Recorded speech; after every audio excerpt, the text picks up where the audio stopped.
여기 결혼하신 분들도 계시죠. 나중에 애를 키워요. 애를 키우는데 애가 부모 말을 잘 안 들어요. 그럴 때 안 듣고 이렇게 부모 말을 따라서 행동하지 않을 때를 발견을 해요. 제가 말 잘 듣고 잘 따라하더니 어떨 때는 말을 안 듣고 안 따라하네?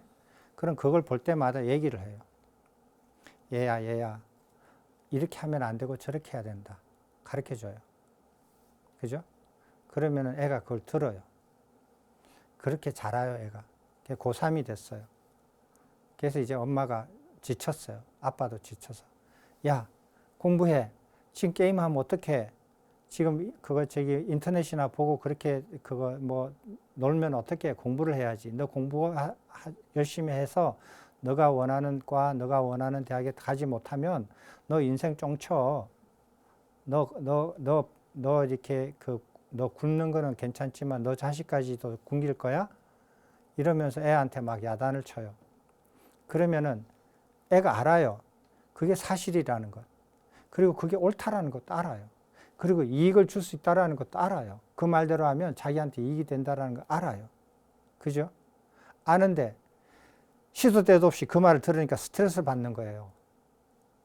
듣기 싫은 거예요, 그 말이. 애도 알아요. 애도 알고 다른 친구도 알고 선생님도 알고 세상 사람이 다 알아요. 다 아는데 부모가 시도 때도 없이 계속 얘기하니까 그 말이 듣기 싫은 거예요. 그러면 어떻게 되냐? 듣기 싫어도 그게 옳으니까, 그리고 사실이니까, 그리고 나한테 이익이 되니까 그걸 받아들이고 열심히 공부하는 애들이 있어요.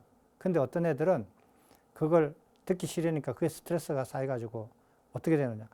내가 듣기 싫은 말을 따라서 하는 내 모습이 더 싫은 거예요. 내가 듣기 싫은 말을 내가 따라서 하네. 내가 내 자신이 싫은 거예요. 그래서 돌출 행동을 해요. 애들이. 그죠? 그래서 시기에 맞게끔 얘기를 해야 돼요. 애들한테 얘기를 하더라도. 시기에 맞지 않는 말을 하면 아무리 사실이고 옳고 이익을 줄 수 있는 말이라 할지라도 잔소리가 돼요. 잔소리가 될 수 있어요. 그래서 바른 시기를 알아서 얘기를 해줘야 그 사람한테 받아들여져요. 됐어요? 자, 우리 답변하는 방법. 처음에 지옥에 떨어지는 답변을 해서는 안 된다. 두 번째, 답변하지 말아야 되는 사람이 있다. 자질이 부족한 사람. 그리고 답변을 하지 않아야 되는 질문도 있다. 그리고 답변을 할 때 바른 시기를 알아서 답변을 해야 된다. 답변하는 거 쉽지 않죠? 안 쉬워요. 자, 마지막으로 답변을 할 때 답변하는 사람이 어떤 태도를 가져야 되느냐, 이런 태도를 갖춰야 된다는 거예요. 이게 이제 이 경전은 굉장히 짧은 경전인데, 아난다 존자께서 석가모니 부처님의 시봉이에요. 이렇게 비서예요. 지금 말로 하면. 그래서 이렇게 어떤 마을에 갔다가 보니까 어떤 비구 스님이 자기 교단에 석가모니 부처님의 제자 중에 한 분이 마을에서 많은 사람 둘러싸인 데서 설법을 하시는 거예요. 그래서 석가모니 부처님한테 와가지고 말씀을 해요. 누구누구 제자 비구가 많은 사람에 둘러싸여서 설법을 하고 있는 모습을 봤습니다. 이렇게 하니까 석가모니 부처님께서 뭐라고 말씀하시냐면 이 5가지를 말씀하시고, 남들한테 설법하는 것은 굉장히 어려운 일이다. 굉장히 어려운 일이다. 이 5가지를 갖추면은 그것을 해낼 수 있다. 라고 말씀하셔요. 그 5가지가 뭐냐? 기초적인 가르침부터 시작하여 높고 미묘한 가르침까지 빠짐없이 차례대로 설법하며. 자, 이건 뭐냐면은 요즘 말로 말하면 기초부터 차근차근하게 가르쳐서 고급반까지, 초급에서 고급반까지 계속 차례대로 가르쳐야 된다 이거예요. 당연한 말씀이죠. 그리고 두 번째, 가르치는 내용에 대해서 그 의미와 속뜻을 전체 법의 구조 속에서 드러내면서 설명해야 된다. 전체 법의 구조를 전체를 다 알고 난 다음에 부분을 설명할 때 그 전체를 파악하는 데 도움이 되는 방식으로 그 부분을 설명해야 된다는 뜻이에요. 근데 전체는 모른 채 그 부분 하나만 알고 그 부분 하나만 전달하겠다라는 마음으로 계속 그 부분 하나를 계속 설명을 하면 그 부분만 알아들어서 도움이 될 것 같지만 그건 도움이 안 된다라는 거예요. 그죠? 왜? 그 부분이 전체와 연계될 줄을 모르고 연계할 줄을 모르고 그 부분만 계속 반복적으로 설명을 하거든요. 그래서 여러분들이 이렇게 어떤 분들의 강의를 들어보면 그 분이 좋아하는 건 내용만 계속 반복적으로 해요. 그것만 재미있게 능숙하게 그분이 자기가 좋아하든 좋아하지 않든 전체 내용을 커버하려고 하지 않고 그분이 좋아하는 내용만 계속 반복적으로 가르친단 말이에요. 이런 사람은 설법하는 바른 태도를 갖추지 않는 사람이다 라고 아셔야 돼요. 그리고 어떤 분은 자기는 차원이 높다 이거야. 나는 아주 높은 경지를 성취한 사람이기 때문에 이렇게 가르칠 때 최고의 그러니까 고급반만 가르치는 거예요. 계속 제일 높은 경지에 있는 깨달음만 계속 설명을 하지 기초를 설명한 적이 없는 거예요. 이런 사람은 설법하는 바른 태도를 갖추지 않았다라는 거예요. 기초부터 제일 높은 단계에 있는 것까지 차근차근하게 설법해야 된다라는 거예요. 설법을 할 때는. 물론 시간이 없어서 언제는 기초하고 언제는 중급하고 언제는 상급하고 뭐 이렇게 고급하고 이렇게 할 수는 있겠죠. 나눠서 할 수 있더라도 설법 전체를 할 때는 항상 처음부터 끝까지 차례대로 설법을 해야 된다. 세 번째로는 듣는 사람이 자기 스스로 듣고 자기 스스로 나아갈 수 있도록 그렇게 가르쳐야 된다는 거예요. 됐어요?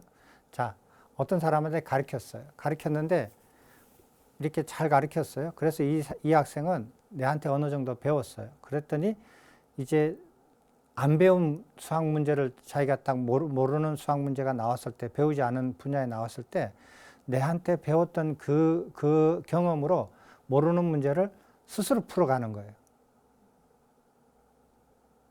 그렇게 가르치는 게 잘 가르친다는 거예요. 근데 어떤 사람은 가르치는데 내가 가르쳐준 범위 내에서 그 안에서 모르는 문제는 이제 다 이제 풀 줄 알아요. 근데 그 범위를 벗어나면 새로운 문제를 만날 때마다 내한테 와서 물어보는 거예요. 이건 어떻게 됩니까? 이거는 죽을 때까지 와야 될 거 아니야. 그럼 내 죽고 나면 어떡할 거예요? 그렇게 안 가르친다라는 거예요. 그래서 아주 좋은 대학 같은데, 좋은 대학 같은 데는 그런 능력을 가르치지, 그런 경험을 쌓게 하지, 이렇게 교과서에 있는 그 지식 내용만 전달해 주는 건 안 해요. 그것도 물론 잘하지만. 왜? 그 지식은 도서관 가서 언제든지 찾아볼 수 있거든요. 그러나 자기가 배워보지 못하고 경험해보지 못하는 것들을 해결할 수 있는 능력은 그런 거를 가르쳐 줘야 되잖아요. 그럼 걔가 대학교를 졸업해가지고 어디 가서 뭘 하든지 간에 자기 힘으로 자기가 하고 싶은 걸 해나갈 수 있는 사람이 되는 거예요. 그런 식으로 가르치라는 거예요. 됐죠? 근데 여러분들도 이렇게 평생 이렇게 선생님들이 많은 선생님들을, 다양한 선생님들을 겪어봤겠지만 그런 선생님이 드물어요. 다 자기한테 의존하게 만들어요, 사람들이. 근데 사회에 나가면 더 많은 사람들이 그래요. 더 많은 사람들이 자기한테 의존하게만 만들지, 자기한테 의존하게 하면서 뭐를 가르쳐 주지, 자기한테 다 배워서 자기를 벗어나서 마음대로 자기 뜻대로 펼쳐나가게끔 가르쳐 주시는 분은 훌륭하신 분이에요. 드물어요. 그래서 여러분들도 사회에서 뭐를 배우든지 간에 이런 분들을, 이런 태도를 갖추신 분들한테 배우는 게 자기한테 굉장히 큰 이익이 돼요. 네 번째는 이렇게 대답을 하는데 대답하는 목적이 생활 필수품을 내가 구하거나 재물을 얻고자 하거나 그걸로서 내가 명예를 구하고자 하는 그 의도로서 가르친다라는 거예요. 그런 사람은 안 된다라는 거예요. 간접적으로나 직접적으로 설법하시는 분들이 원하는 것을 말을 해요. 그거를 갖다 주면 더 잘 가르쳐 주겠다. 다른 사람 없는 데서 다른 사람 모르는 것을 더 가르쳐 주겠다. 이러는 방식으로 은근하게 사람들한테 그렇게 빌미를 줘요. 그런 걸 이렇게 많이 듣다 보면은 아, 저렇게 하시는구나라는 걸 언뜻 이렇게 느끼실 때가 있을 거예요. 그런 사람들은 설법하는 바른 태도를 갖추지 않는 거다라는 걸 아셔야 돼요. 그 다음에 설법을 할 때 나 자신이나 다른 사람을 경멸하거나 무시하면서 한다는 거예요. 어떤 사람이 그래요. 이거는 우리가 이렇게 그 정치 선거할 때도 그런 거 많이 보죠. 나는 제일 이렇게 그거 훌륭한 정치인이고 내 말고 다른 사람은 세상에서 그렇게 나쁜 정치인이 아닐 수가 없어요. 그렇게 이렇게 상대방을 멸시를 하면서 자기를 이렇게 칭찬하면서 얘기를 해요. 그런 사람은 바른 태도가 안 갖춰졌다라고 하는 거예요. 근데 그게 먹히는 세상은 어떤 세상이에요? 그게 먹히는 세상은 바른 세상이 아니에요. 바른 세상에서 살고 있지 않다라는 거예요. 그렇게 먹히는 세상은. 자, 이러한 5가지를 내면에 확립한 후에 다른 사람에게 법을, 답변을, 질문을 설명을 하고 가르쳐야 한다라는 거예요. 이 5가지.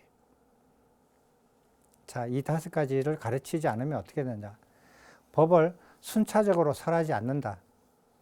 그 다음에 전체를 파악하지 않는 채 어떤 부분만 반복적으로 계속 설한다. 그 다음에 사람들한테 설득시키고자 계속 설득하려고 하는 거 있어요. 그냥 사람들한테 세뇌시키는 거 있어요. 반복적으로 계속 사람들이 쉽게 세뇌가 돼요. 그거 나는 세뇌 안 될 것 같죠? 그죠? 안 될 것 같지만 세뇌가 굉장히 잘 돼요, 사람들이. 생각보다. 2천만 명이 세뇌가 돼요, 한국 사람들이. 북한에 있는 사람들이. 그 사람들은 태어날 때부터 계속 세뇌를 시켜요. 그럼 세뇌가 돼요. 세뇌가 안 된 다른 사람들을 만나보면 충격을 입죠, 그 사람들이. 세뇌가 쉽게 돼요, 생각보다. 세뇌를 하거나, 그 다음에 강요를 해요. 이렇게 말을 하면서. 이렇게 하는 것은 그릇된 태도다. 판별을 합니다. 그 다음에 생활 필수품이나 재물이나 명예를 얻고자 계속 설하면서 그런 뉘앙스를 자꾸 풍겨요. 계속 풍기는 거예요. 난 이게 필요한데 이거 갖다 주라고. 이렇게 내가 원하는 것을 자꾸 이렇게 넌지시 계속 얘기를 해요. 그 다음에 타인을 이렇게 막 멸시를 해요. 자기를 계속 이렇게 칭찬해요. 그런 방법으로 사람이 계속 설한다. 이런 사람들한테서는 이렇게 질문을 하면은 이렇게 답변을 하는 사람들한테는 귀를 기울이지 말아야 한다. 됐습니까? 근데 이런 사람들한테 귀를 기울여 가지고 세뇌되거나 설득되거나 강요받아 가지고 자기가 행동을 취해서 행동을 옮겨 가지고 자기한테 크다란 해가 생겼다. 손해가 생겼다. 누구 책임이에요? 본인 책임이에요.